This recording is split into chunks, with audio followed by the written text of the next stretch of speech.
حمید طویل نے خبر دی انس بن مالک سے کہ نبی کریم صلی اللہ علیہ وسلم 5 ہجری میں اپنے گھوڑے سے گر گئے تھے، جس سے آپ کی پنڈلی یا کندھا زخمی ہو گئے، اور آپ نے 1 مہینے تک اپنی بیویوں کے پاس نہ جانے کی قسم کھائی۔ آپ اپنے بالا خانے پر بیٹھ گئے جس کے زینے کھجور کے تنوں سے بنائے گئے تھے۔ صحابہ مزاج پرسی کو آئے، آپ نے انہیں بیٹھ کر نماز پڑھائی اور وہ کھڑے تھے۔ جب آپ نے سلام پھیرا تو فرمایا کہ امام اس لیے ہے کہ اس کی پیروی کی جائے، پس جب وہ تکبیر کہے تو تم بھی تکبیر کہو، اور جب وہ رکوع میں جائے تو تم بھی رکوع میں جاؤ، اور جب وہ سجدہ کرے تو تم بھی سجدہ کرو، اور اگر کھڑے ہو کر تمہیں نماز پڑھائے تو تم بھی کھڑے ہو کر نماز پڑھو۔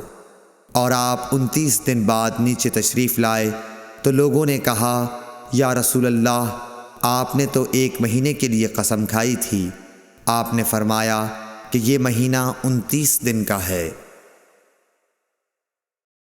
صحیح بخاری حدیث نمبر 378۔